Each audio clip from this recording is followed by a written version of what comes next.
Yes. Okay. Yes. So we will get started now. Yes, ma'am. 1 second.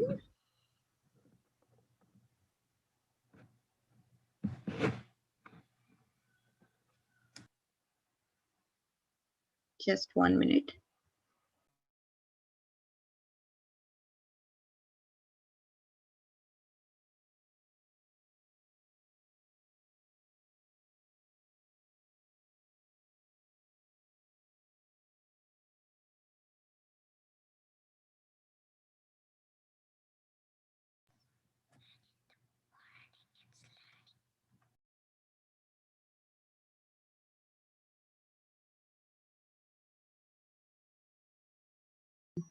So do you all remember what we did last time? Yes. Okay, let me see. Can you raise your hands so I can call your name? Who can elaborate on it? You're not sharing the screen. There is nothing. So we are reading from this book. This book is Ramayan by Bhaktivikas Swami Maharaj. This is the book we are going through. So it is systematic reading and we will be doing reading and I'll be explaining it. So there is no screen share here, okay? All right, kids. So I'll just elaborate you a little bit so that you can understand what we learned. So what happened last time was something that was going on between Vashishta and Vishwamitra. Do you all remember now? Vashishta and Vishwamitra, what happened was, I see two raised hands. I might just want to call your names so that,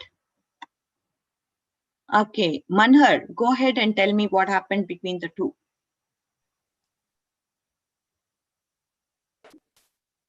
You're on mute, dear. Okay. So I wanted to say that like Vashishta and Vishwamitra had a fight. Vishwamitra took got some weapons from Lord Shiva, and Vashishta destroyed all of them. So Vishwamitra went for meditation to get more weapons. Correct. Not I don't know what he went to get. So Yes. So remember, there was the Surabhi cow that Vishwamitra wanted from Vashishta. The Surabhi cow is capable of giving anything that was needed for the sacrifice. So if it was a feast, it will arrange for a feast. If you ask the Surabhi cow for milk, it will give you milk. If you ask Surabhi cow for anything, that Surabhi cow is capable of giving that thing. And that is the power of the Surabhi cow. Looking at that cow that Vashishta had, Vishwamitra was like, oh, I want that cow. It looks so good and it's capable of giving everything. I need to acquire that cow. Otherwise, he started to get envy in his heart. So now the Vishwamitra was invited by Vashishta. Vishwamitra was taken care of by Vashishta very nicely. But then what happened was the Surabhi cow was very, very tempting. Looking at what the Surabhi cow was capable of doing, Vishwamitra was so envious of the Surabhi cow and he asked Vashishta, can I please have that cow? I just admire that cow. That cow looks so good. Then Vishwamitra was like, no, Vashishta was like, no, I can't give you that cow. That cow is very important for me. All the sacrifices I do is because I have this cow. So I will not be able to give you this cow. You ask me anything else. I can give you anything else, but not this cow. And then Vashishta and Vishwamitra, they started to have a fight because of that. And this is what we left off from last class. And now today we are going to look into what happened after that. Okay, kids? So we will get started with today's class. It's a reading class and what I will be doing is reading and explaining you. So there is no screen share or no pictures. Okay?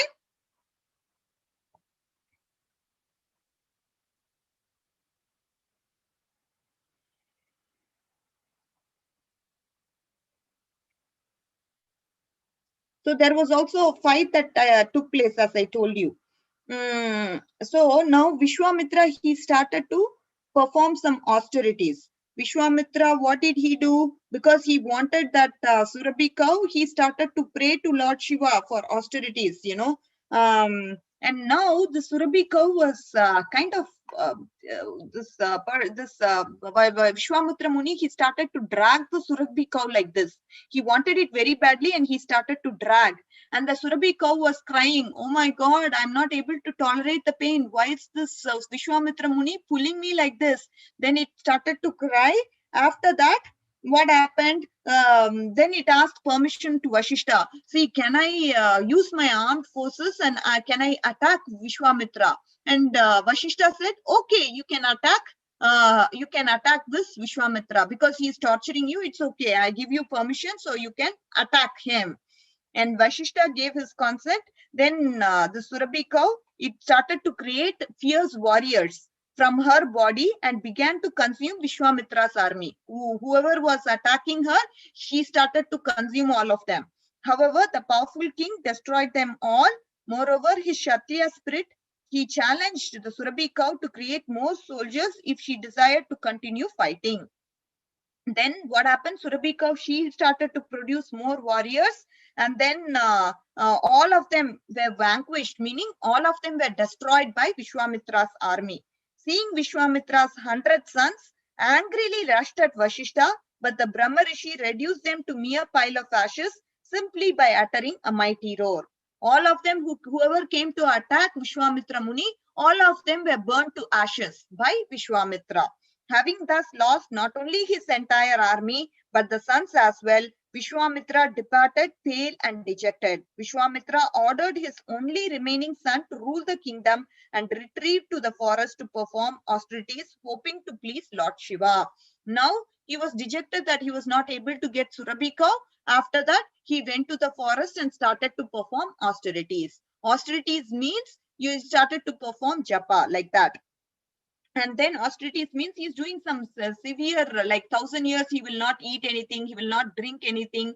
That is what is austerities. You are forcing your body to withstand all sort of conditions to meditate on the Lord. Here he's meditating on Lord Shiva. After some time, Shiva became satisfied with Vishwamitra's austerities and he appeared before the king to reward him.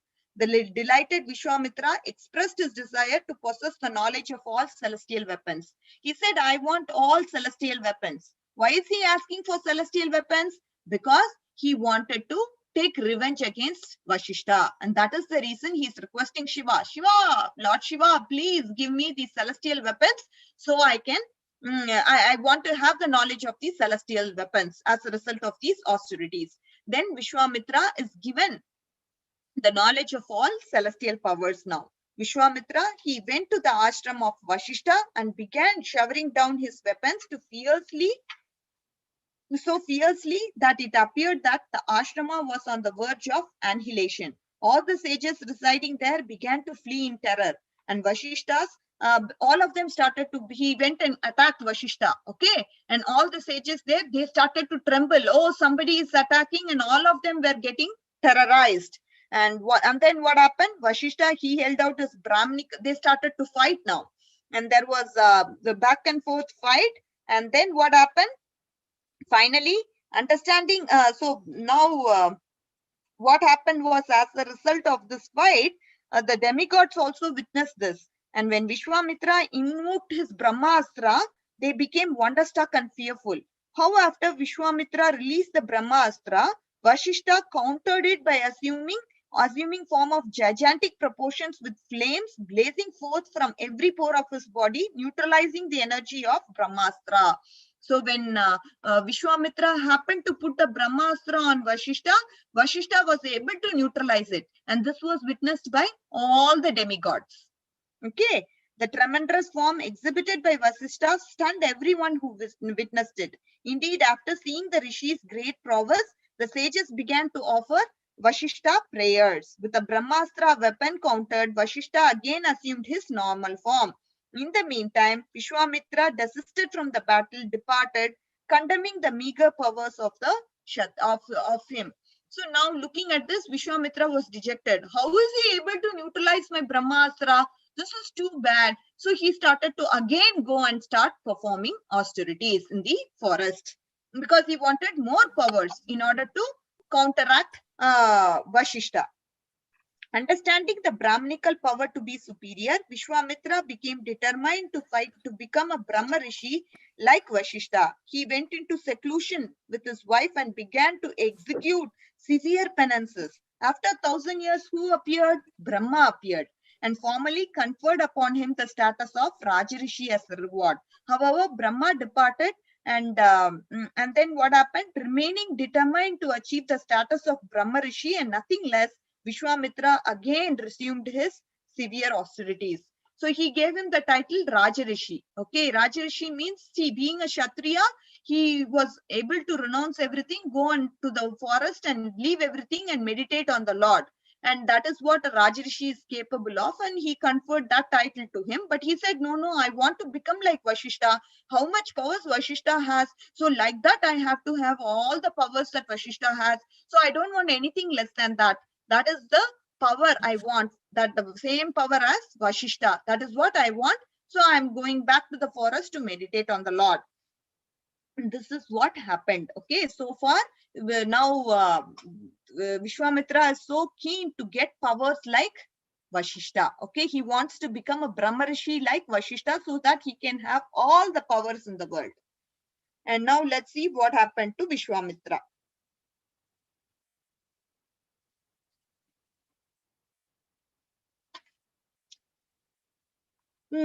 So finally what happens was to this, so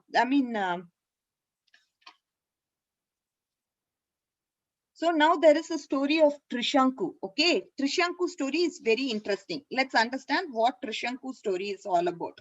Okay, are you all ready to understand what Trishanku story is? So we will be able to see what Vishwamitra is doing to this guy Trishanka.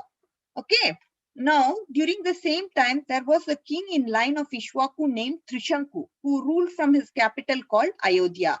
Desiring to perform sacrifice that would enable him to ascend to heaven in his human body without changing bodies, he requested Vashishta to become his priest. This Trishanku, what he wanted to do was, he wanted to go to heaven in the same human body. Okay, where did he want to go? He was staying in the earthly planet, but he wanted to go to the heavenly planet in the same body. Like how we are there, we have a human form, right? This human body is made of earth, water, fire, air, and ether. This with the same body, this guy Trishanku, he wanted to go to heaven. And he's asking Vashishta, can I go with the same body? Like how I am now, can I go to heaven with the same body? And he requested Vashishta to become his priest. Vashishta said, no, it is impossible to perform such a sacrifice. It's not possible at all. And afterwards, Trishanku approached Vashishta's 100 sons.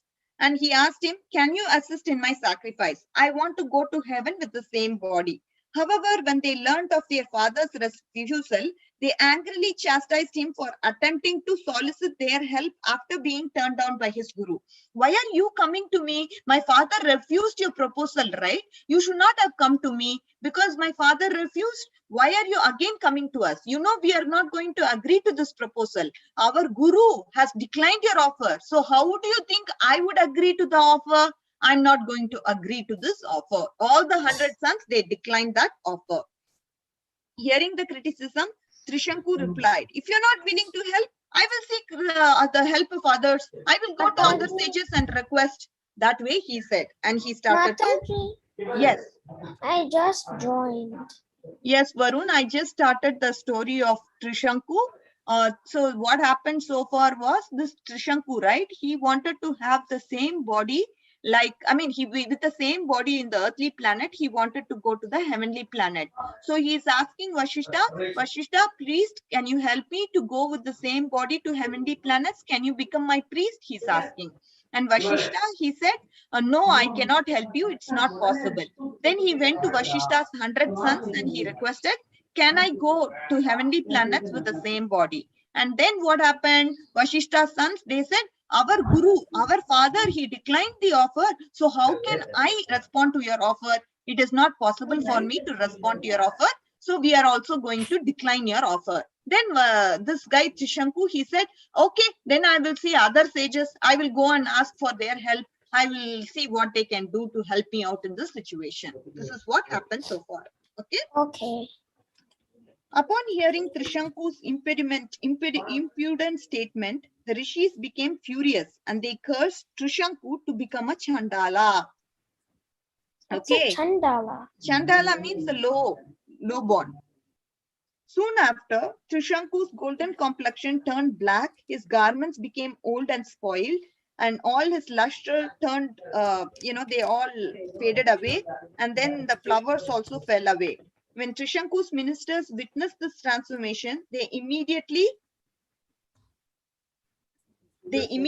abandoned him as an untouchable.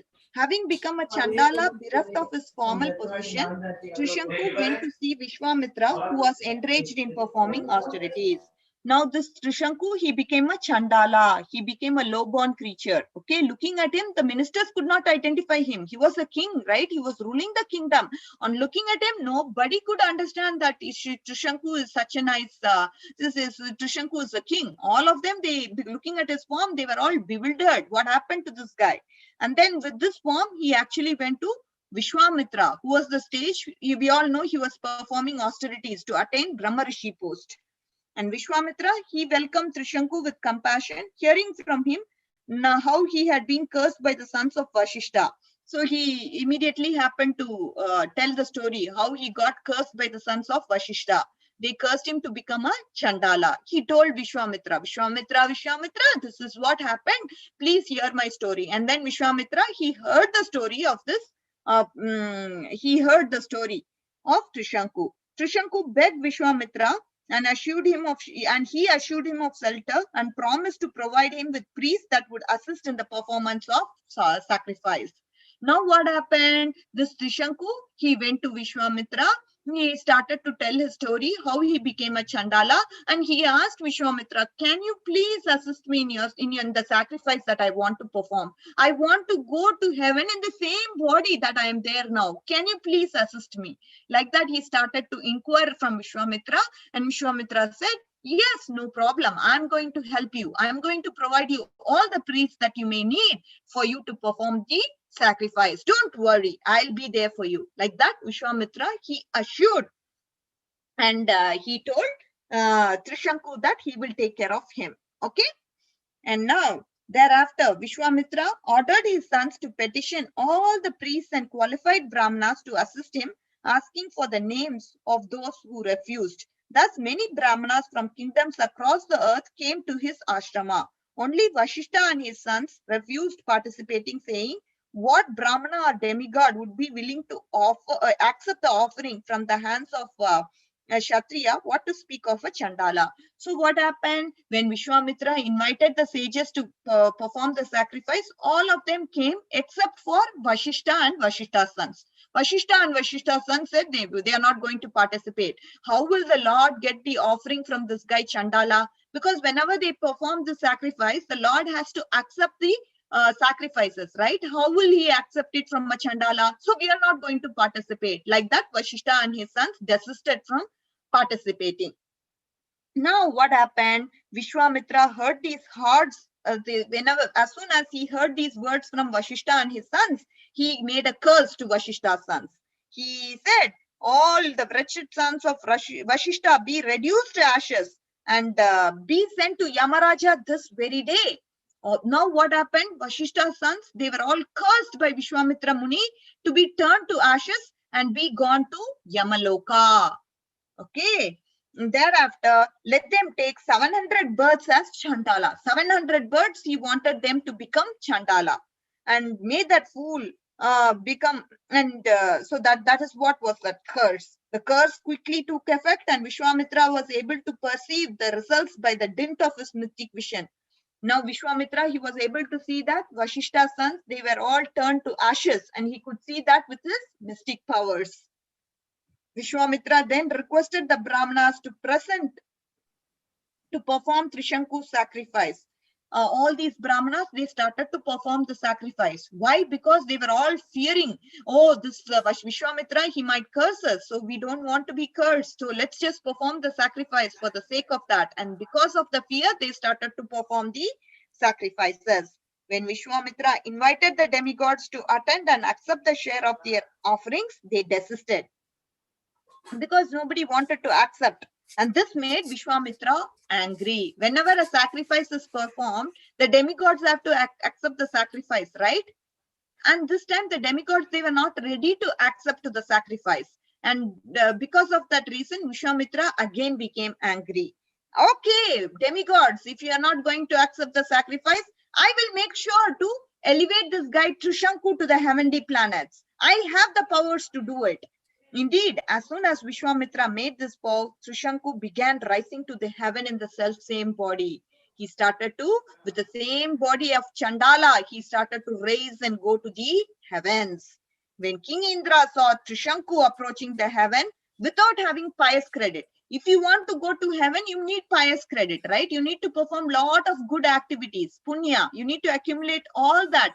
But without accumulating, how can Trishanku go there? He didn't have any pious credit. Just by the performance of the sacrifice, Vishwamitra enabling him to go to the heavenly planet. And now they are saying, oh, this fellow, Indra is looking at him, looking at his status and saying, oh, he doesn't have any pious credits. How can he go to heaven? Right? He is not allowed to go to heaven. And he also thought, oh, this guy, he actually disobeyed the guru, my guru Vashishta. Indra's guru was Vashishta, and he disobeyed my guru Vashishta. And that's why he has to go back to the earth. This is what I feel. Like that Indra was saying. Indra forced Trishanku to have the fall head first back to the earth. He just put him like that. Trishanku, he made him like that, upside down, made him go back to the earth again. While thus falling, Trishanku called helplessly to Vishwamitra. Vishwamitra, Vishwamitra, please protect me. Like that, he started to ask for help. Vishwamitra not only stopped Trishanku's fall, but also created a replica planetary system with the imitation of demigods for Trishanku to reside in. So what Vishwamitra is doing, he is creating a similar planet like that of a heaven. He is creating a replica of heaven and making Trishanku go there to that place. The demigods, they were all outrageous looking at this. What is happening? How can he imitate a heaven and create a duplicate copy of the heaven? And he was like totally bewildered. I mean, the demigods were totally outraged by this act of Vishwamitra. Approaching Vishwamitra, they said, give up all your efforts to help Trishanku. He lacks the necessary qualification for residing in the heavenly planet. He doesn't have spiritual credits to go back to the heavens. So please give up your efforts. It's not going to be of any help. What you're doing is a waste. Vishwamitra, however, insisted on keeping his promise. He declared, I will never go back on my promise to send Trishanku back to the heavenly planets without the change of body. Therefore, let it be ordained that the newly created heaven be accepted by you and remain for the duration of the universe. You see, when the demigods are requesting Vishwamitra, please take back all your efforts to not take care of this guy Trishanku, because he doesn't have any credits to go to the heavenly planets. Why are you wasting time on him? And when Vishwamitra was told like this, he said, no, I'm not going to give up any of my efforts to take care of this guy Trishanku. Whatever I promised him, I will do. I will make sure that this boy Trishanku, this guy Trishanku, he goes to the heavenly planets in the same body, not even any change of body. He will go in the self-same body of Chandala to the heavenly planets. This is what I will do. And I will never go back from the promise that I have given him. And now what happened? The demigods relented, and thus Trishanku, he remained head downwards in space by the mercy of... Yeah? By the mercy of Vishwamitra, he enjoys the heavenly bliss while shining brightly among... Okay, I don't know. Oh, somebody has to mute their phone. Thank you. Whoever is unmute, please go ahead and mute your phone, please. Thank you. So what happened now? Are you able to understand the situation? So by the mercy of Vishwamitra, he enjoyed heavenly bliss while shining brightly among the stars. Vishwamitra then returned to executing his austerities. So this way, Vishwamitra never gave up his vow, and he made a separate planet for this guy Trishanku to enjoy the heavenly bliss. And the Trishanku was able to enjoy this because of Vishwamitra's powers. And the demigods, they were also affected by this whole act of Vishwamitra. So let's try to recap the story, very important story of Trishanku. Okay. As you all know, at the end of the class, I will be asking you questions of this particular story. I'll be having somebody raise their hand, or no, not even raise their hand. I will just call out the names and you have to answer the questions. Okay. So whoever is able to listen properly to the class, they will be able to answer the questions, not otherwise. It's a very interesting story, right? All of you, your mind will say, oh, what about the lunch my mom is preparing? What is cooking? What is the smell that is coming from the kitchen? So many thoughts are coming to your mind and getting you distracted.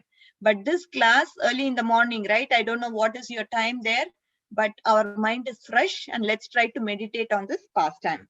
So far, what happened was Vishwamitra and Vashishta had a fight, and Vishwamitra, he was not able to win Vashishta, and because of which he went to the forest and started performing austerities.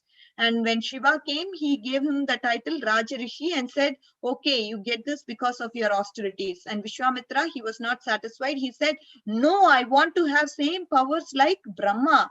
I mean, like Vashishta, nothing less than a Brahma Rishi I want. So he started to meditate again and started to perform austerities. So just to get this title, Brahma Rishi. Between what happened was this guy, Trishanku, who was ruling the Ishwaku dynasty, came to Vashishta and asked him, Vashishta, can I please go to the heavenly planets with the same body that I have? I'm a king. I want to go in the same body back to the heavenly planets. Can you please help me with that? He went to Vashishta. And Vashishta, what did he say? No, not at all possible. I cannot help you with this. You need punya to go to the heavens. How can you go to the heavens without not having the punya? No, I'm not going to be able to help you out in the situation.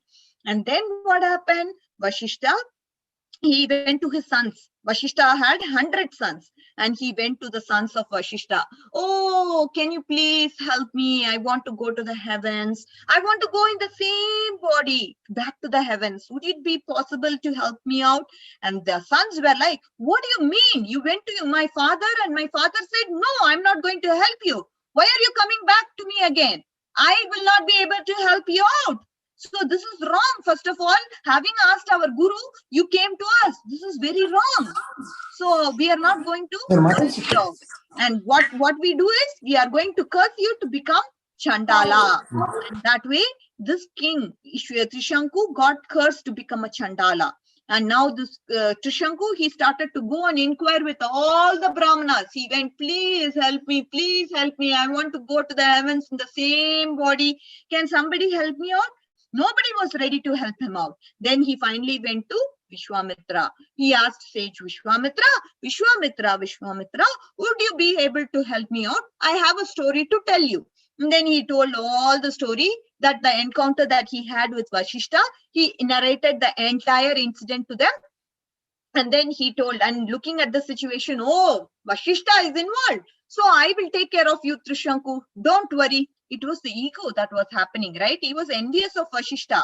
And because Vashishta refused, Vishwamitra wanted to take up this offer, right? You all know how envy can trouble us. If you are envy of somebody, then you will never be happy. Say, for example, your friend has something that you don't have. Then if you start to think about it, you will unnecessarily be not satisfied. Oh, she has, I don't have. What am I supposed to do? Like this, that mind starts to contemplate and make you feel bad. And as a result, you will become dissatisfied. It is all due to Krishna's mercy that person has something that you don't have. So why worry? Krishna, if you can ask Krishna directly, oh Krishna, can you please get me that? He will give you that. Instead of being envious of that person, we have to just make sure that everything is Krishna's, and let's ask Krishna directly if you want something. Any skill, anything that you don't have, You just pray to Krishna. Krishna will be able to fulfill that for you. Okay. And you have to make sure to dovetail it in Krishna service. Make sure that you use it in Krishna service. Now, Vishwamitra, he said, yes, I'm going to make sure that you go to heaven in the same body of a Chandala back to heaven. Don't worry, Trishanku. I'm there for you. Then he invited all the Brahmanas. Come on, come on, come on, come on. Everybody come here to help Trishanku. Trishanku wants to go back to the heavens. And then he invited all of them except Vashishta didn't want to participate, obviously. And the sons of Vashishta, they also desisted from participating. And because of this, what did he do? I mean, the Vashishta sons, they made a statement. Who will accept the sacrifice of this Chandala? Nobody will accept the sacrifice of this Chandala guy. That's why we are not participating. And because of this reason, Vishwamitra got angry with the sons of Vashishta. He immediately cursed the sons of Vashishta. All of you all be cursed. You are going to be burnt to ashes. And not only that, you will take a birth of Chandala for 700 lifetimes. This is my curse. Right now, this curse be fulfilled. All the sons of Vashishta, they all turned to ashes because of Vishwamitra. Why he has powers? Because he is performing austerities. He is performing and meditating on the Lords. That is why he has the powers. But as soon as he curses, his powers all are exhausted. Okay, so he is misusing whatever he has. Like, you know, we all know what the effects of anger are. As soon as you become angry, all your satisfaction, your peace, your energy, everything drains out, right? When you become angry, you lose everything. Oh, your face starts to turn red, then you start to cry, emotions come, and then you lose your peace. However satisfied you are, everything gets lost when you become angry. And this is what the anger can do to you. You don't know what you're doing at the time you take this. I mean, whenever you are angry, you might just blabber something. You might speak some harsh words about that person. So we should always calm down, pray to the Lord whenever we are angry. Just, Lord, you please help me out. This is a situation. I come to you and you please take care of my situation. I don't want anything else. If you can take care of it, then I will be so thankful to you. So whenever we are angry, we don't take decisions at that time because we are not in a right position to take decisions at that point in time. You even start to sometimes get angry and start speaking very harshly, right? It could be your brother, sister, or your parents. You will start to speak harshly because you are not in the right position. Your memory is bewildered. You have lost your intelligence. So how will you be able to talk in the right consciences when you are angry? So that is why we should resist whenever we are angry. First of all, we should not get angry. And on top of it, if you do get angry, what we should do? We should just restrict ourselves and we should pray to the Lord to give us help and extend his help. Instead of crying to ourselves, we can cry and say, tell to the Lord, this is the problem I have. Please help me. How I should act in the situation. Please give me the intelligence. And then the Lord will say, yes, no problem. I'll try to help you out. You're a small boy, you don't know. So I'll help you out. He'll come through your parents. He will give you some advice through your parents. Then we have to listen to the advice of the parents. Because the Lord cannot come directly and help you out. So he'll send you some people so they can help you out. They can help you relieve the situation. So this is what happens. So now Vishwamitra, because of his anger, he is losing the powers that he has unnecessarily.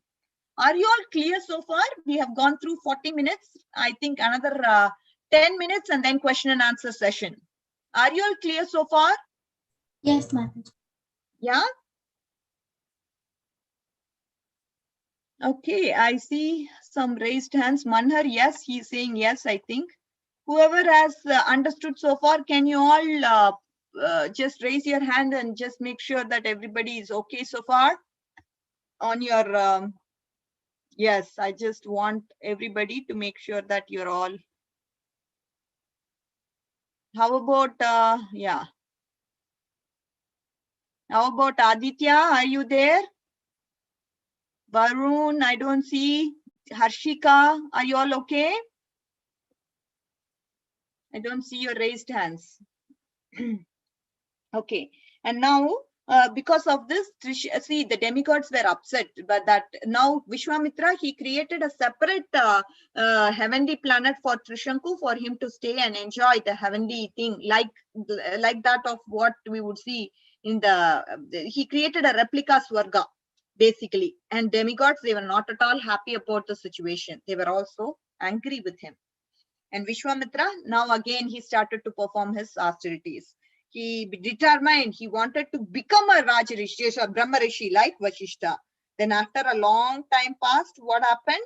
The Menaka was sent to Vishwamitra when he was conducting austerities. Seeing Vishwamitra, seeing Menaka's anklet sound, Vishwamitra got distracted. What is going on? Who's this person? Who's come here? And he started to get his mind distracted. Because his mind was distracted hearing the anklets of Menaka, he couldn't perform his austerities anymore. He said, okay, let me withdraw my austerities and go and check out who this lady is. And then he went out to look for Menaka. In this way, he got distracted. And Menaka and Vishwamitra, they passed 10 years. They started to live together for 10 years, enjoying in each other's company. Finally, Vishwamitra came back to senses. Oh my God, what a blunder I made. I wasted my time not performing austerities. Instead, I was with Menaka all these years. What happened? Why did I do this? I don't think I made the right choice. Oh my Lord, again, he started to go and perform his austerities.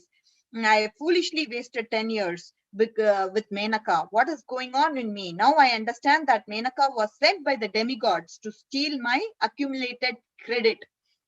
So these demigods, they were angry with him, right? He shouldn't have done, he should not have created the imitation heavenly planets, but he did create it. So he now understood that demigods are the ones who sent Menaka to distract my performing of austerities. Oh, they made a nice plan to trick me and lose my credits, lose the merits I have accumulated so far. What happens is he loses his merits whenever he's engaged in this kind of acts, like if he is going to enjoy with a woman, then his credits are going to get lost. And whenever he is cursing somebody, his credits will be lost. Whenever he is angry, his credits will be lost. Like that, there are some provisions where he will lose his credits. So now the demigods are making sure that his credits are lost because he was distracted and started to waste his 10 years with Menaka. So now he knows that he has fallen down from his exalted position, and Vishwamitra, he dismissed the fearful Menaka and went into the northern side of Himalayas, determined not to be distracted. I don't want to be distracted anymore. Let me go to Himalayas, isolate myself, and just pray to the Lord and meditate on the Lord. This was the conviction that Vishwamitra had. And Vishwamitra again resumed his austerities. The demigods grew increasingly fearful and approached Lord Brahma, begging him to award Vishwamitra the status of Brahma Rishi. Brahma agreed, and when he appeared before Vishwamitra, Vishwamitra replied that he would not be satisfied anything less than that of a Brahma Rishi. Thus, the Lord Brahma explained, you have not fully controlled your senses. Therefore, you will have to practice more austerities. So the demigods, they became fearful. Oh, this guy is going to Himalayas. Oh my God, it is going to be really, really dangerous situation. Brahma, please help us. Just give him whatever he wants. Like that, they all requested Brahma to go and meet with Vishwamitra. And when Brahmaji went to Vishwamitra, he said, I can award you Maharishi status, but not Brahma Rishi. Maharishi is not that elevated as Brahma Rishi. Okay.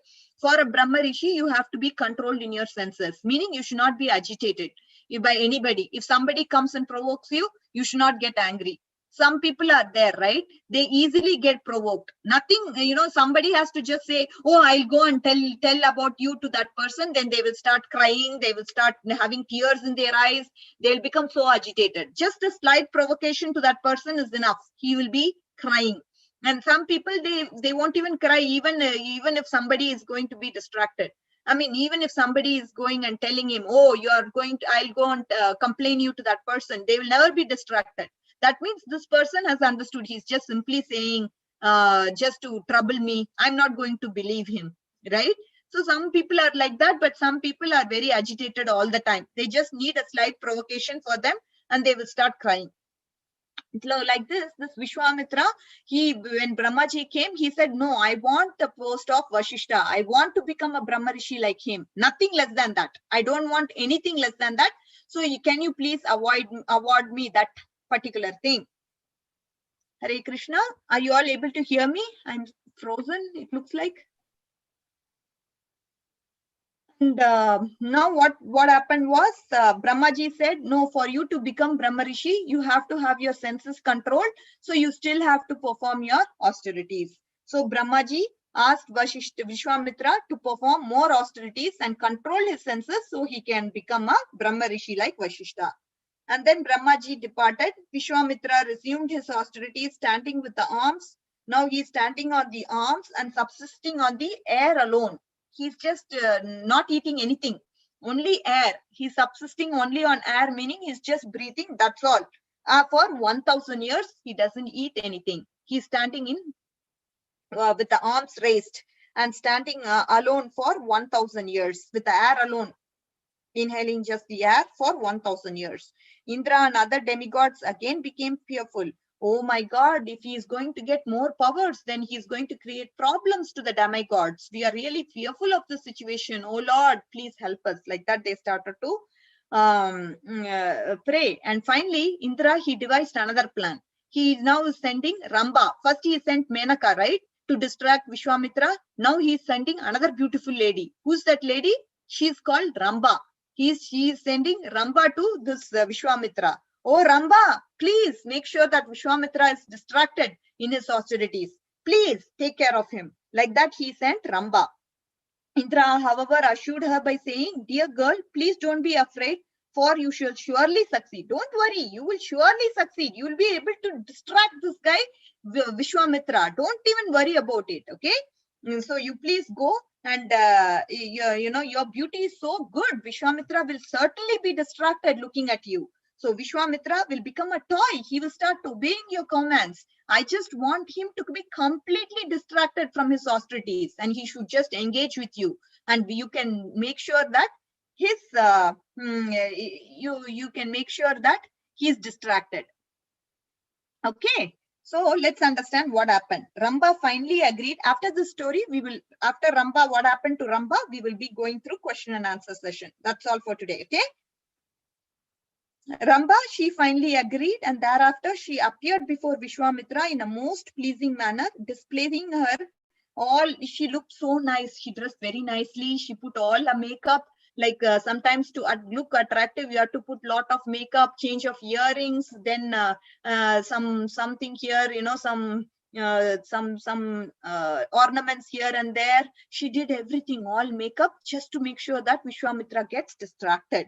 And then Vishwamitra, looking at this girl, Ramba, what did he do? Did he succumb to her? Did he Ramayanam class competition? Yeah, did he succumb to this lady Ramba? Or like how he got distracted by Menaka and wasted his 10 years of time? Did he also waste time with Ramba? No, actually what happened here was a different scenario altogether.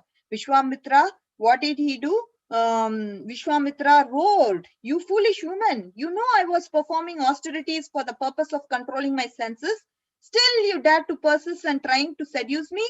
For this you will have to stand alone like a stone statue for 10,000 years.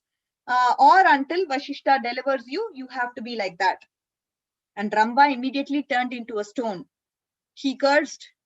As soon as he cursed, what happens? When he becomes angry, he loses his powers. When he starts to curse somebody else, misuse his powers, he will lose his powers. Vishwamitra.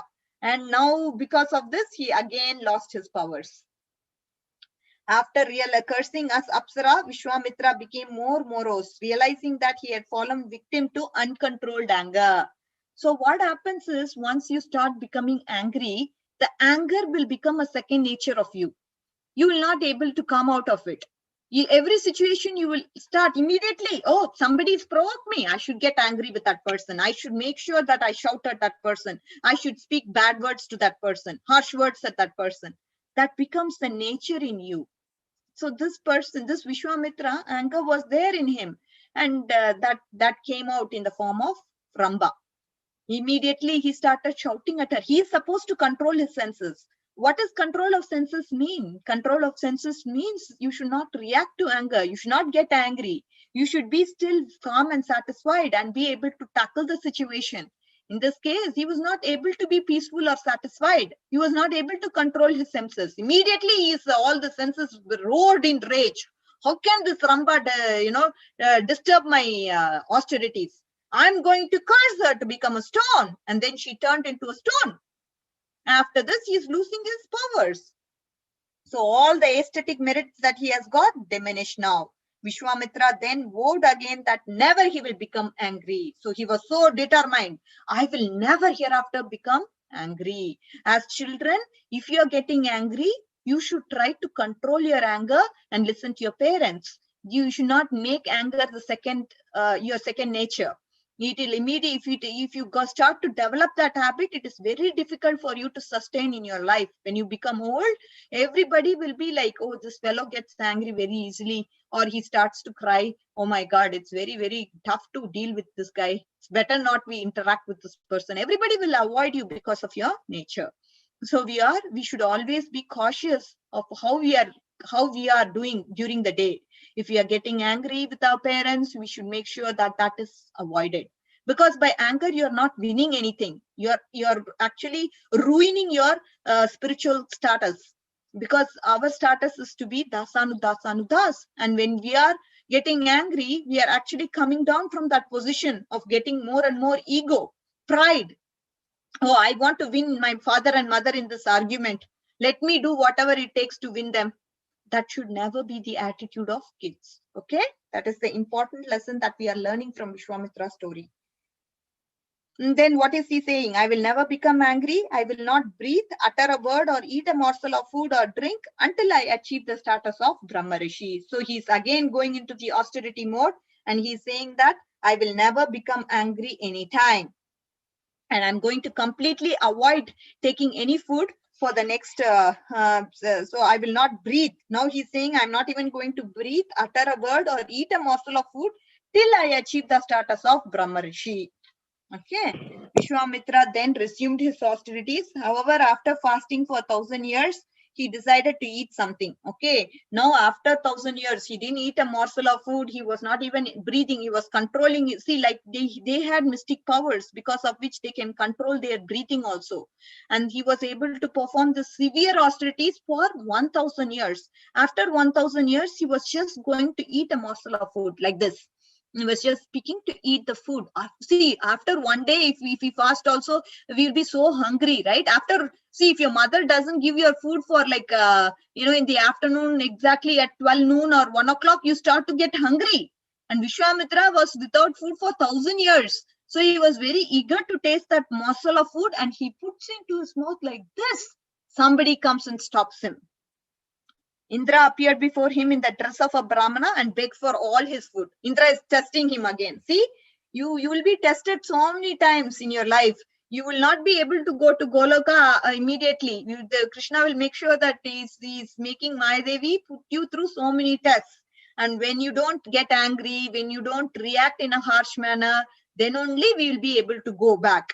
And now Vishwamitra, did he get angry at Indra for him asking a morsel of food?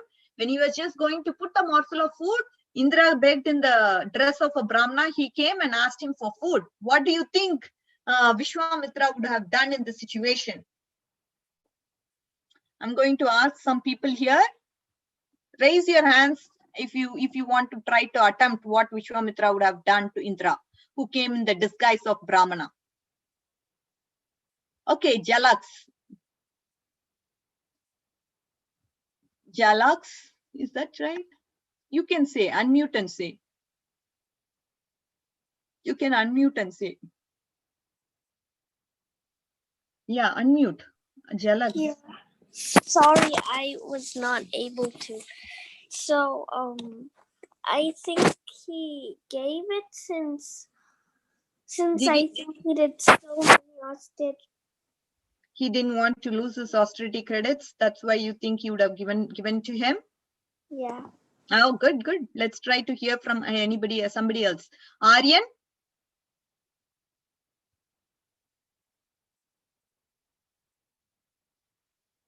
Okay, I don't hear from him. Megha? He gave it? Okay, good job. Megha, what do you think you'd have done? Okay, Varun? I don't hear from you, Varun. Gobind? Mihika? Maybe you're not able to unmute. I don't know. So let me just complete the story. Mataji, can you- Yes, dear. What do you think, Mihika? And maybe he gave the red nose to the. Maybe Vishwamitra understand it is Indra. Correct, correct. No, he did no, not, I'm not asking that. Did he give the food or not give the food was my question. He maybe give the food. Oh, okay. He didn't want to lose the credit, so he would have given the food. Okay, let's understand what happened here. Just as Vishwamitra was about to take his first bite, Indra appeared before him in the dress of a Brahmana and begged for all his food.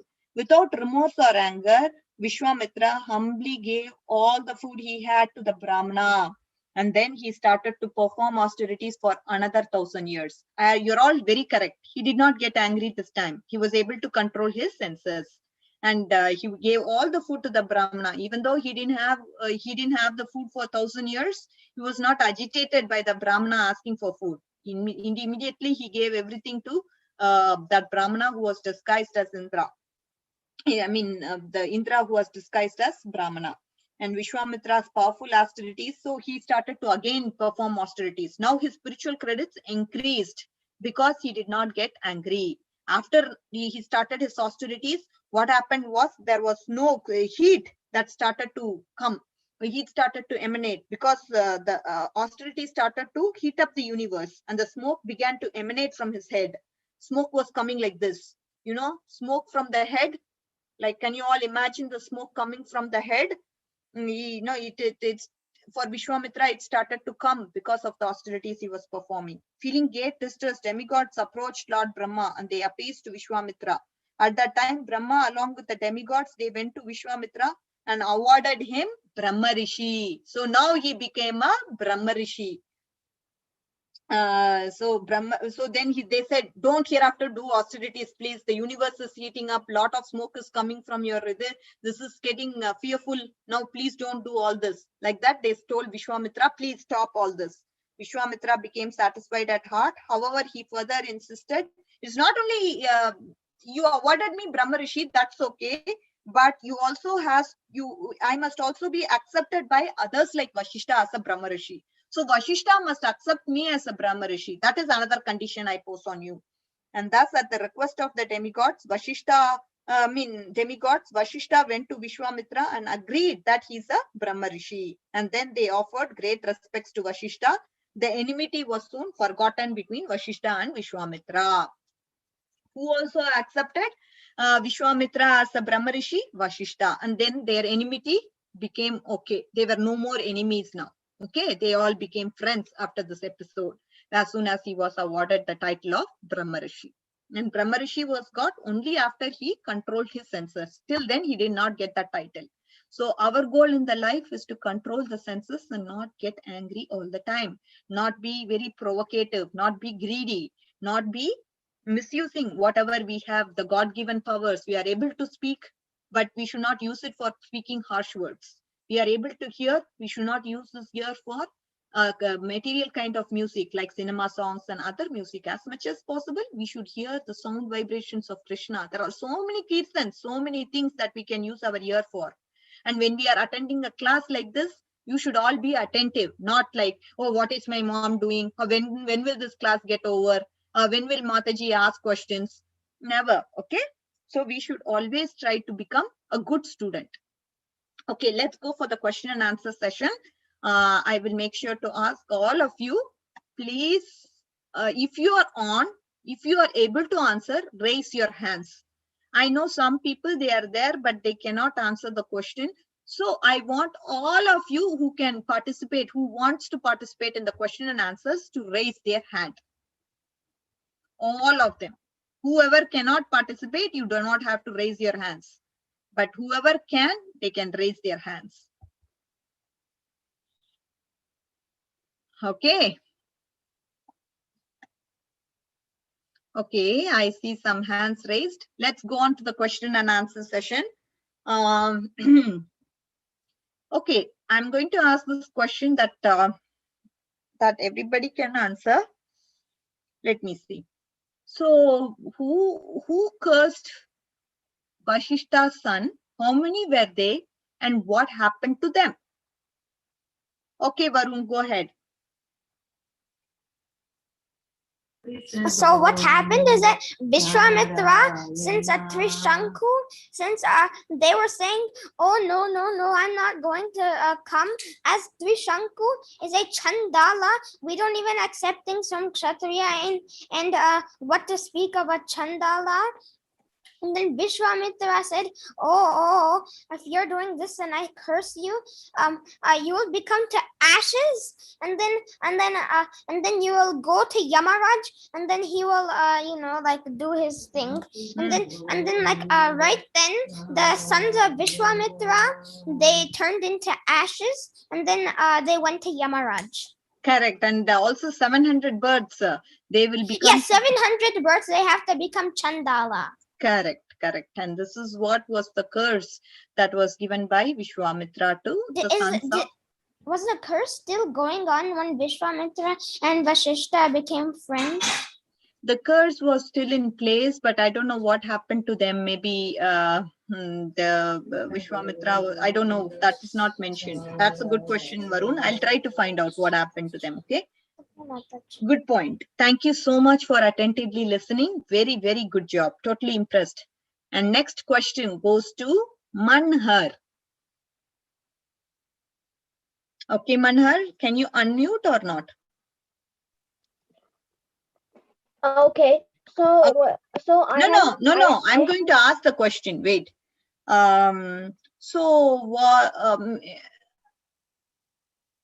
Was Vishwamitra satisfied? While what happened with the Trishanku episode? Did Vishwamitra listen to the demigods? No. No, they did not listen to the demigods. Good point. Okay, now Gobinda. And I had a question. I have a question. Okay, go ahead, Manhar. What does the word Ramayan mean? Ramayan, it is Rama, the story of Lord Ram. That is what. Okay, now we are going to next episode. We'll be seeing about Rama getting married to Sita. That will be the next week's episode. Okay, Gobinda. Dear Gobind, unmute your phone. Unmute your computer. I don't think you are able to unmute. Okay. Mihika, are you able to answer? Oh, Madhavi. You can answer. Okay. Gobind, what happened with this guy Trishanku? Did he go to the heavens or not? He didn't, but Indra put them Trishanku upside down, and he went to fall in earth. But Vishwamitra make another design of the heaven, and then Trishanku went there. And so beautiful, Gobind. You are wonderful. You listened very, very attentively. Great job, dear Gobind. Congratulations. Okay, next, Mihika, are you able to answer, dear? Yes, Mataji. Okay. Question for you. Let me see. Why was Vishwamitra? Why was Vishwamitra angry with Vashishta to start off? What triggered the episode? So, since Vishwamitra did not, he was a Kshatriya and he did not have the title of Brahma Rishi like Vashishta did, and so he went before that, when all his 100 sons were demolished by the warriors that the Subi cow she created, then he became very angry and he did austerities to Lord Shiva. And when Lord Shiva became satisfied, he and Vishwamitra asked that he wants the knowledge of all the celestial weapons. So Lord Shiva granted that boon to Vishwamitra, and so then Vishwamitra went to Vashishta and he started laying all the weapons he's so angry. So then He was able to neutralize it. Yeah. Thank you, dear Mihika. Wonderful listening. Appreciate all that. of them were demolished by Vashishta, even the Brahmaster. Wonderful, dear. Very good listening. Okay, now Aditya, after that Vishwa Patel, and after that Anya. Hare Krishna, Mataji.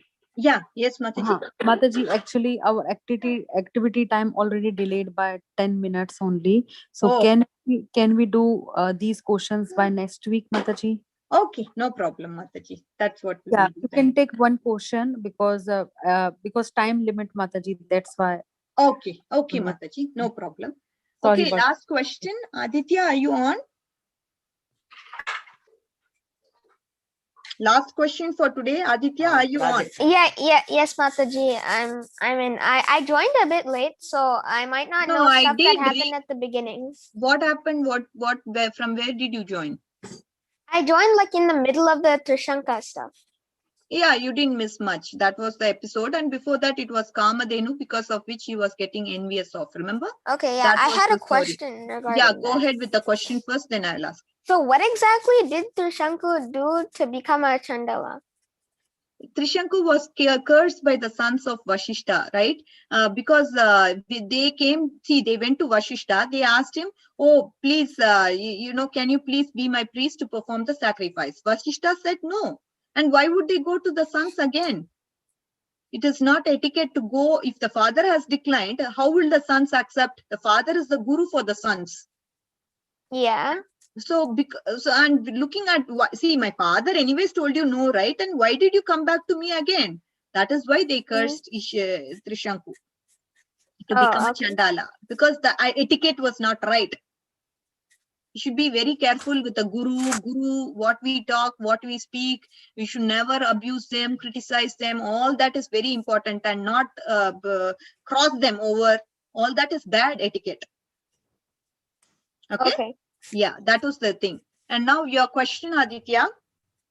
What happened? What happened with Ramba and Menaka? What happened to what?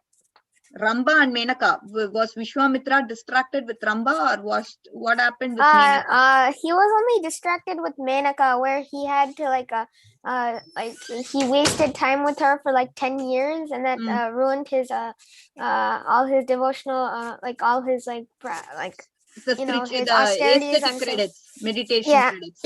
Yeah. And with Ramba, he kind of controlled his senses and didn't get too much into her, except he showed his anger and then cursed her to become a stone. Yeah, he lost his senses. That's the problem. He lost his aesthetic credits because of that uncontrolled anger. You should never get angry. And yeah, Varun says Ramba turned into a stone. Yes, he cursed her. Whenever you curse somebody, get anger, you lose your credits. The next time when Indra was dressed as a Brahmana, that time he was controlled. Okay, Aditya, in the Ramba situation, he was not controlled yet. That's why they couldn't award him the Brahma Rishi that time. Okay. So with that, we will conclude today's session. All of you all listened so well. Vishwa Patel and Anya, I'll ask all of you next time. Okay, I have noted down. Vishwa Patel, you are so listening very nicely. I see that you turned on your camera. Very nice, attentive listening. Good job, Vishwa. And Anya also turned on his camera. So thank you so much for doing that. Avyu is also trying to listen. Very good. So many people are there. All of you all, good job. So till I see you next time, I will bid farewell from you now. We will do our prayers. Vancha kalpa tarubhyascha kripa sindhubhyevacha patitanam pavanebhyo vaishnavebhyo namo namaha. Ananta Koti Vaishnav Vrinda ki jai, Namacharya Srila Haridas Thakur ki jai, Srila Prabhupada ki jai. Hare Krishna, kids. I'll see you all next week, okay, Sunday for Ramayan. Thank you so much. Thank you, Mataji. Yeah, so kids, now we have to ready for our activity. Our teacher is there. Kanai, can you please on your camera so I can spotlight you?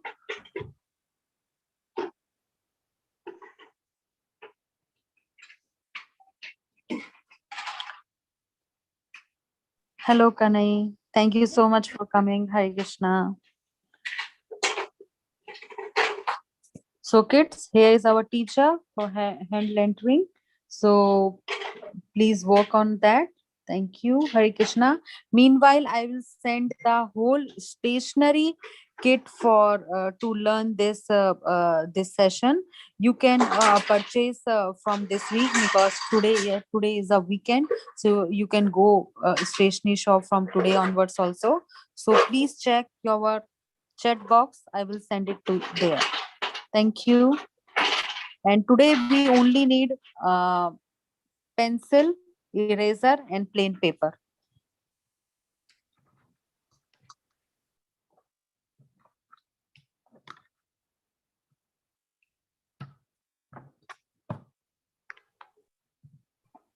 Hare Krishna, everybody. I'm going to start the handwriting lesson now.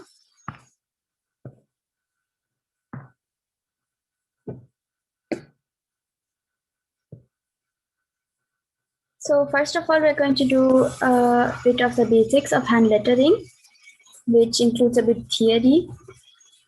So first of all, hand lettering is often switched or mistaken with calligraphy. So I'm just going to point out the differences. Hand lettering is drawing letters and calligraphy is writing them. So in hand lettering, you get to be more creative, and calligraphy is more old-fashioned in comparison to hand lettering, because hand lettering is a more modern creation. Hand lettering art is also often more playful than calligraphy. So more colors are used and different styles are also used. To do calligraphy, you mostly use ink pens, whereas you can use any pens or pencils you want for hand lettering. Here is an example of the comparison between calligraphy and hand lettering. On the left, you can see hand lettering, and on the right, there's calligraphy. You can see that in calligraphy, an ink pen is being used, and in the hand lettering picture, you can see pencil, erasers, and a brush pen as well.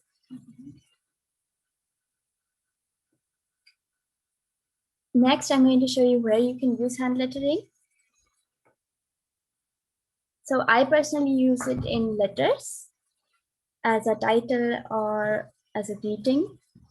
Then for cards, again, as a greeting or title or just decoration in general. For gifts, in a tag.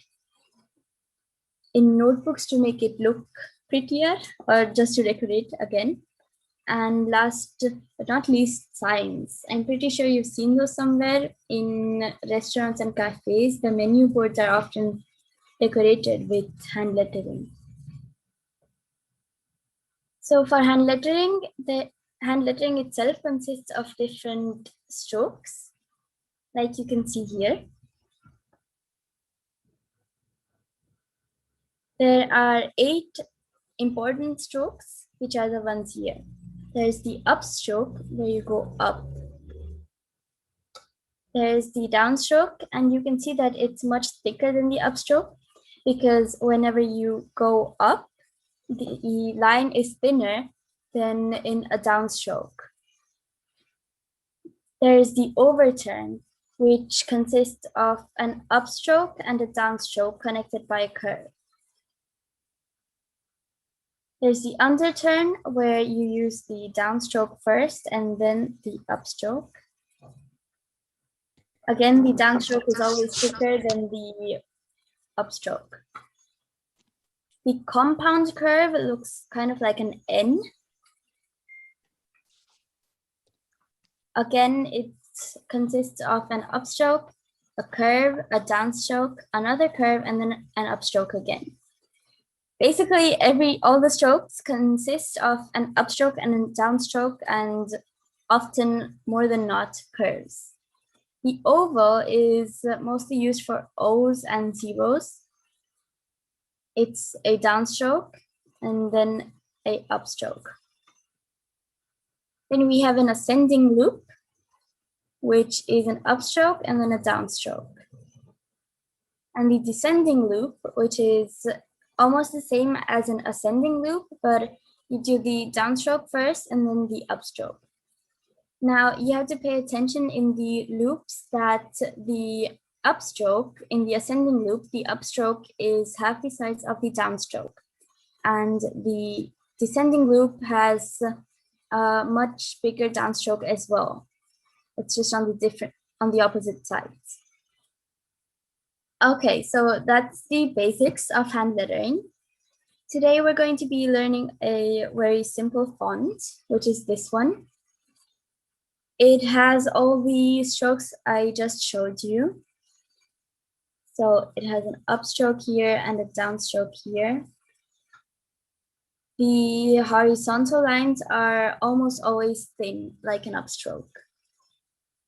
So now I'm going to be showing you how to draw some of these letters, and then you can all draw your own names with these letters.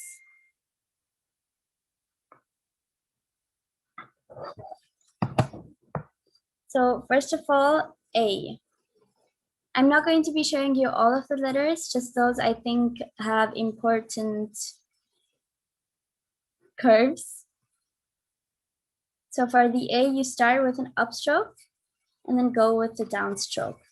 Now I need to clarify that you can see that my pen here, it's not a brush pen. So if I go down, I cannot apply pressure to make it go thicker, which is why I'm making a parallel line to it to make it thicker and then filling it out. This is called faux calligraphy or faux hand lettering. You can call it whatever you want to. So by making a parallel and then filling it out, it gives more or less the same effect as here. And then a horizontal line for the A. Are there any questions?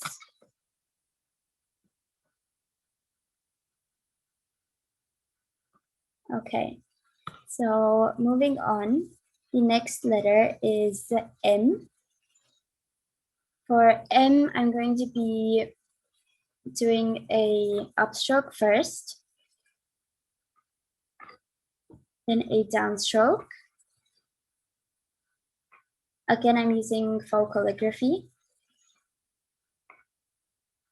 Another upstroke, and then another downstroke, like this.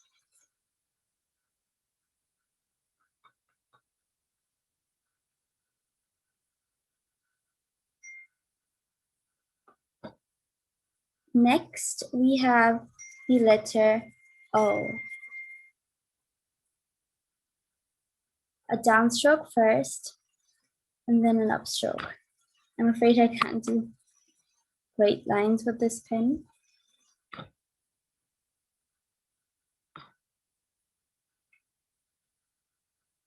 And you can fill this out.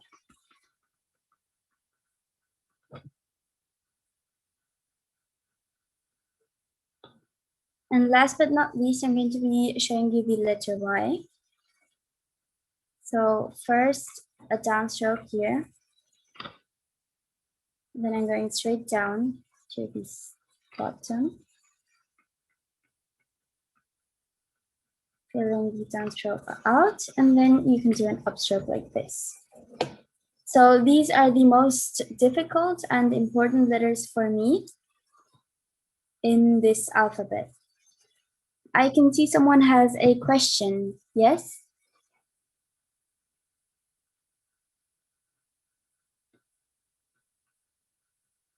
Aditi, can you please tell again how to make the Y?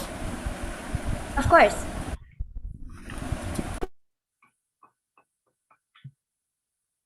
A downstroke.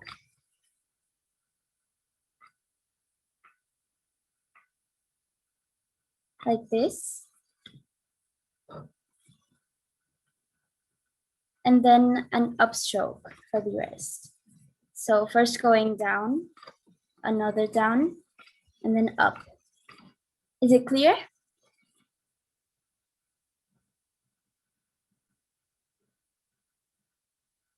Okay. Two other questions. Can Mihika raise her hand? Oh, unmute herself. I'm sorry. So my question is that if we're using pencil, do we have to fill it in like that? You don't have to. You can if you want to. Oh, okay. Because it's always, it gives a different effect then. For example, if you just do it like this, it's still hand lettering. It just looks different. Right now, we're just copying the style here. Okay, Mataji. Great. Oh, that's excellent work.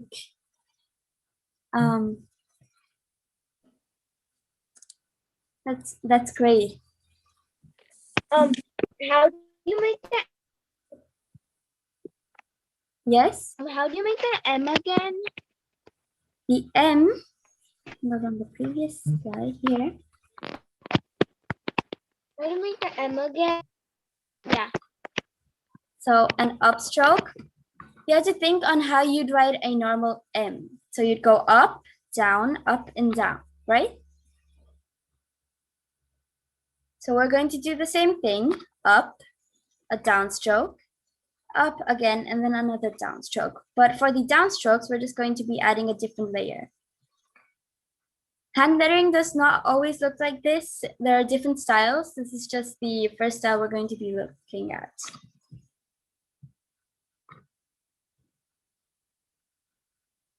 So we'll do different styles in the next class.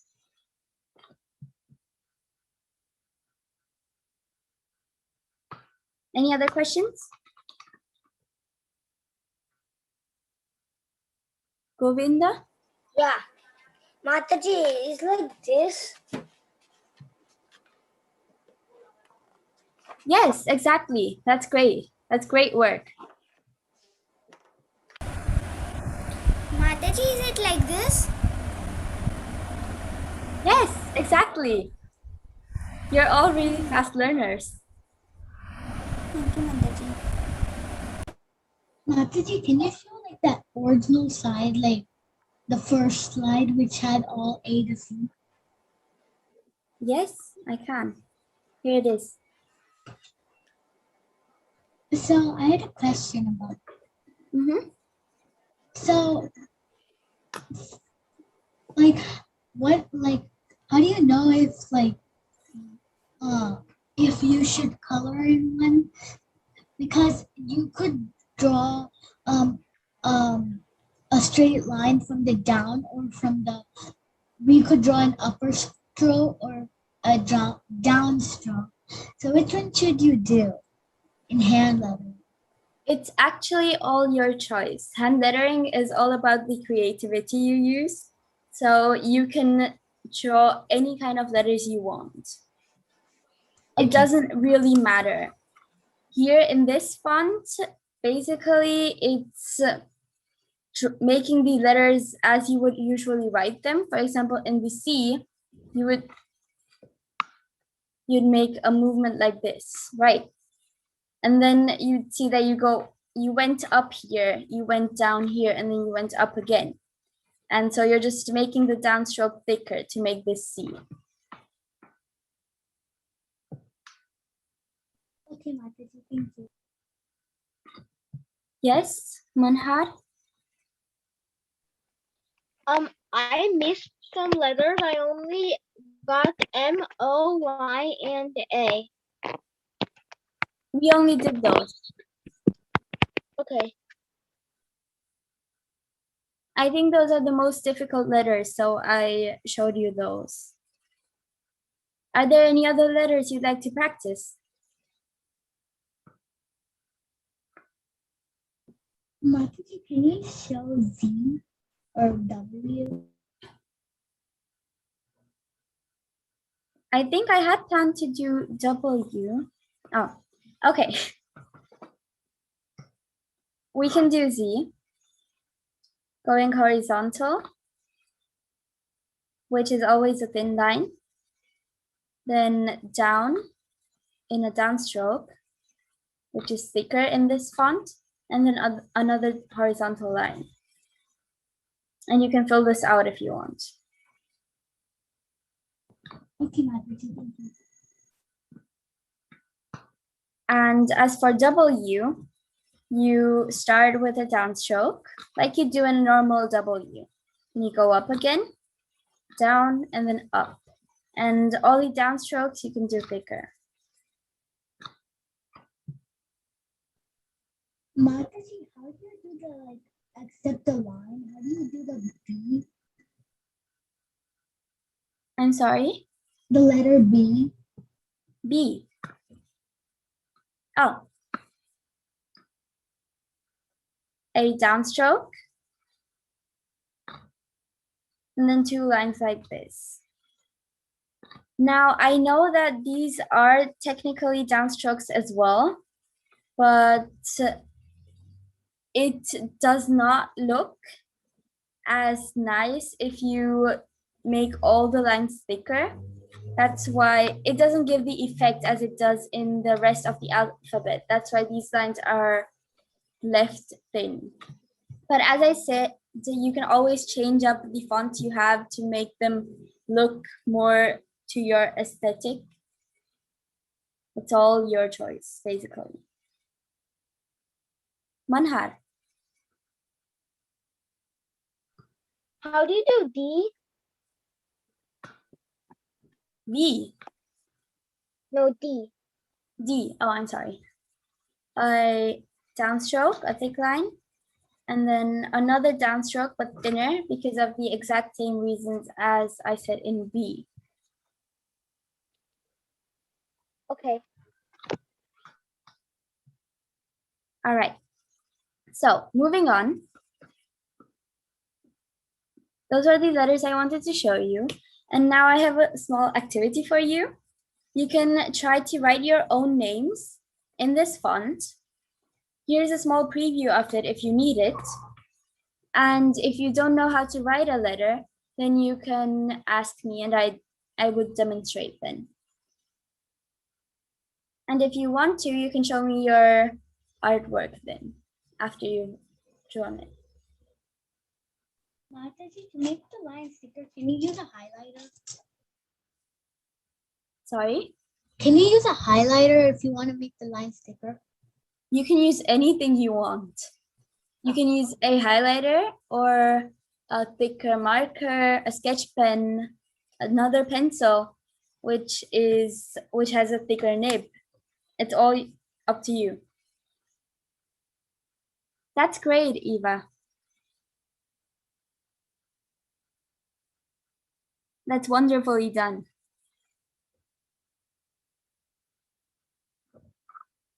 So I'm going to give you 5 minutes now approximately to do your names.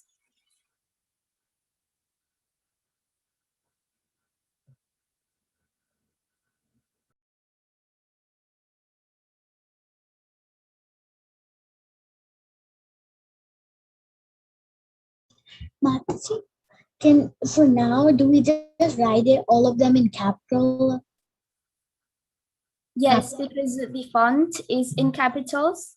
Of course, you can change the font if you want to. It's always good to be creative. But if you want to follow this font, then everything is in capitals, yes. If you're done with your names and you still have time, then you can also write other words if you want to. That's the thing I like about hand lettering. You can be very creative, basically all three.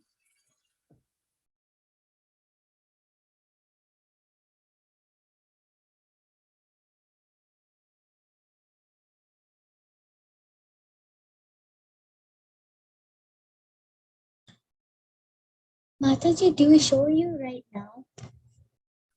Yes. That's great job, Sandy. That's wonderful, Mihika. Great use of the highlighter.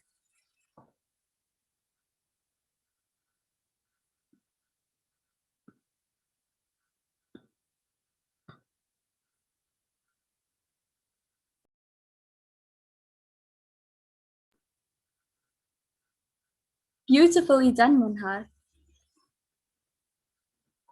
You got the curves greatly.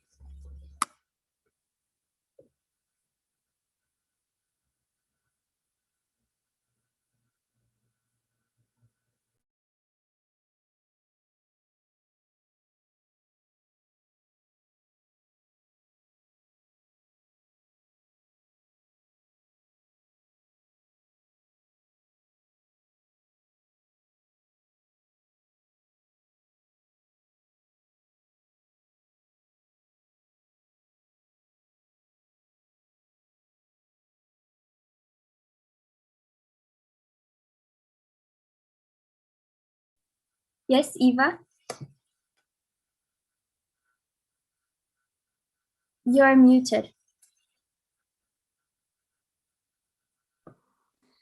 When you add the like thick lines, it looks 3D. Yes, it does. Aryan? You want Madhuri, can you tell me how to make the R? Of course. So for the R, first we have a thick downstroke. And then two thinner downstrokes, like this.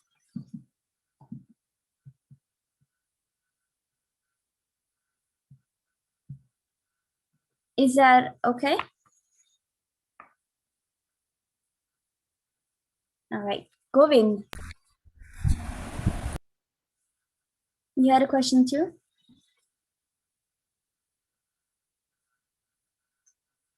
Mataji, can I finish? I have one more last letter, and then can I show? Of course you can. Okay. You can just hold it to the camera. A. My last name was A.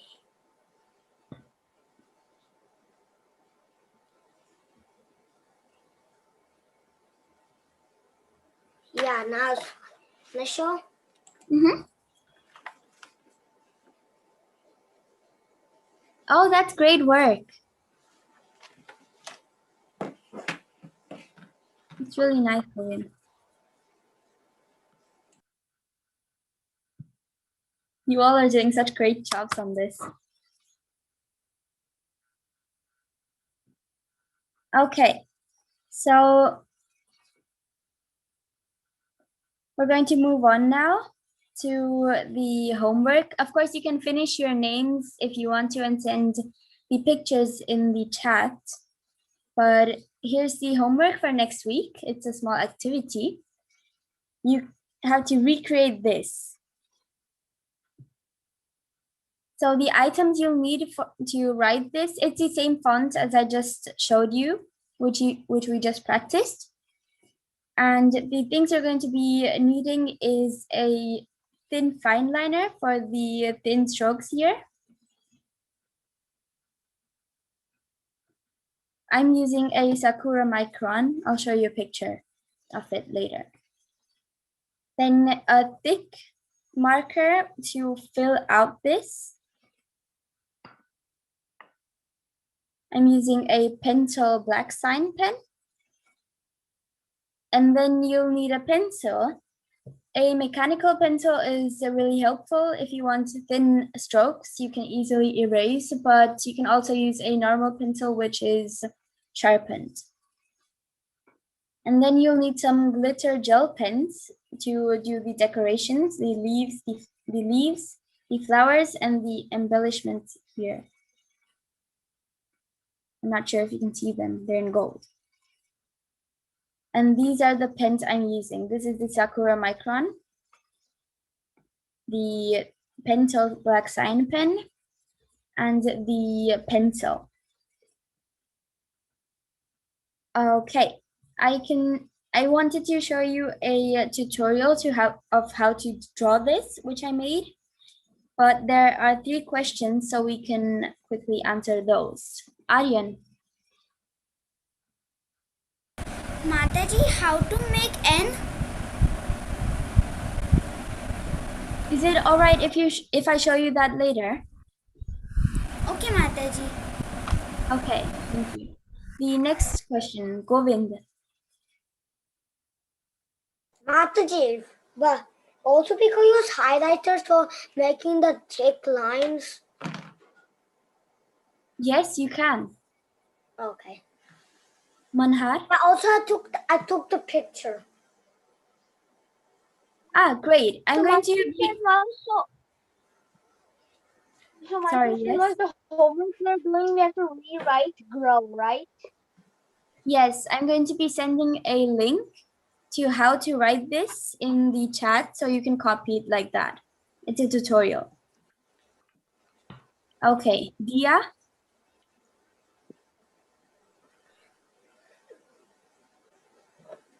Mataji, you could repeat what we need. Like the pictures what we need. Mataji, it was my question. I was not able to unmute. So I wanted to ask, can you please show me how to write U? You. I'll show you that along with the N Yeah. later. Is that all right? Yes. Great. Okay, so again, to repeat, you'll need a thin fine liner. So basically a black pen with a thin nib. Then you'll need a thick black tipped marker. So a black pen with a thick nib to fill this out. Then you'll need pencils.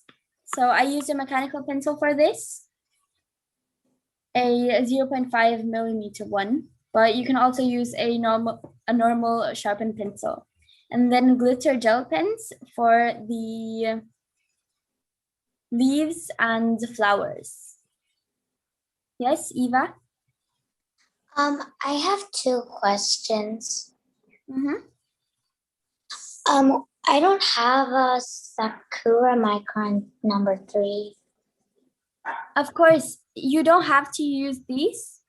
These are just the pens I used. You can use any thin black pen.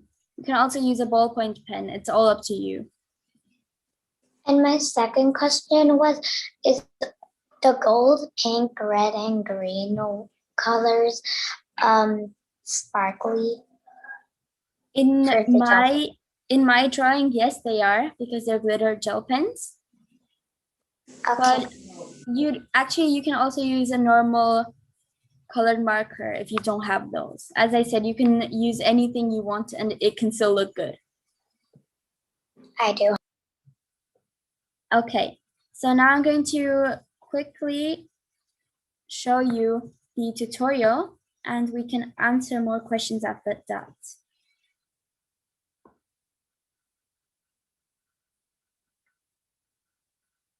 Can you all see my screen? Yes. Okay.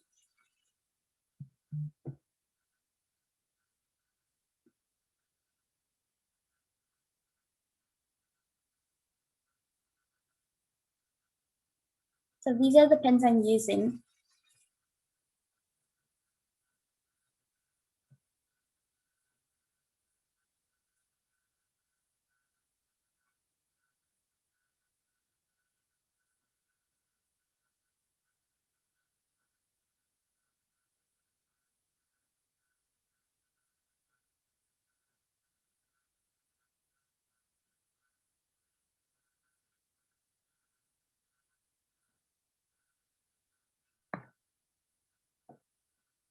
Is that clear, or are there any questions to that?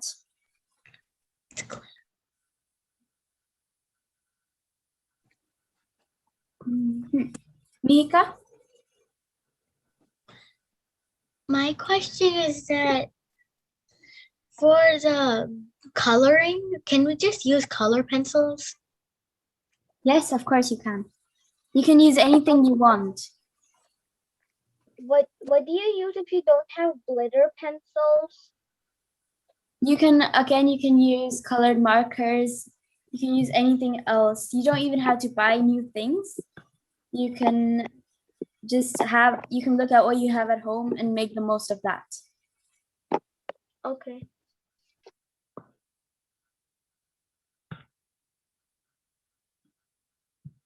You can be as creative as you want. Okay. More questions. Govind. Mother, also we could use this thing. Just a minute. It A like highlighter. a Sharpie. Ah, yes. Yes, as I said, you can be creative and use whatever you want to. But like on the edge it is skinny, and on the bottom there's thick. That's great. You can use any supply you want. Eva, you had one more question.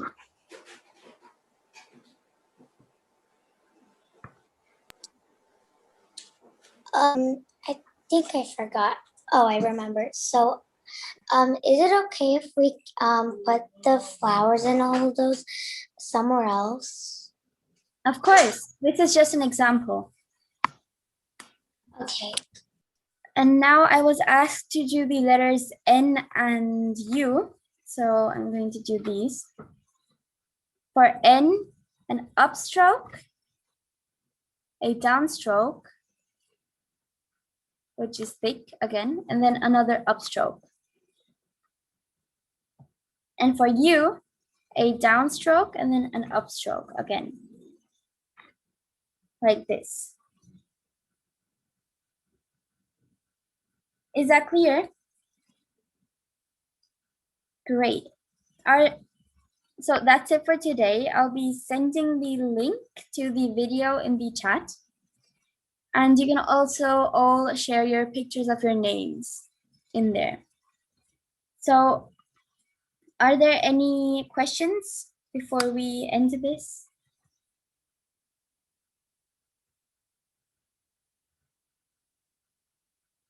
No? Okay. Oh, Shimai.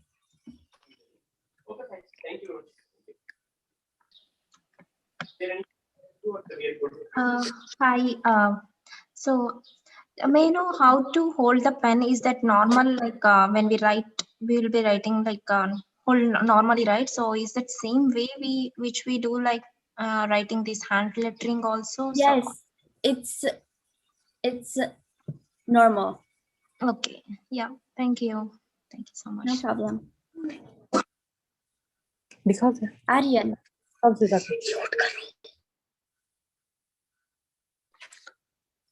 Aryan? Aryan, please unmute. Mataji, can I use any supplies I have for the homework? Yes. I just gave you the supplies that I use, but you can use anything you want. Okay, Mataji. Yeah, supplies may I post supplies in the chat box as well as our WhatsApp group also, so you can check over there. The last one is goes for Mihika. Then we have to wind up our call. Mihika, go ahead. This is good. This is good. That's lovely. It's beautiful. Thank you. Great job.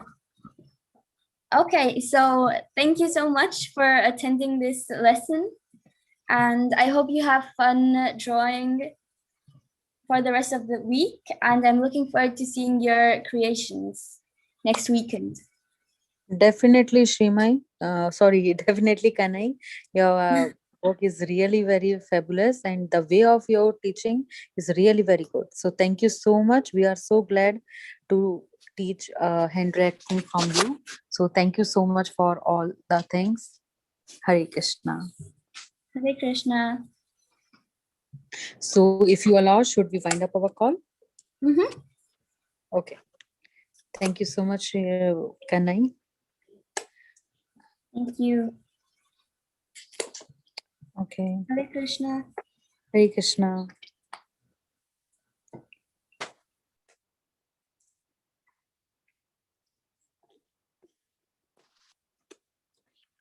Kanai, you can log out, beta, because you are host. So you can log out. So we all are log out by self.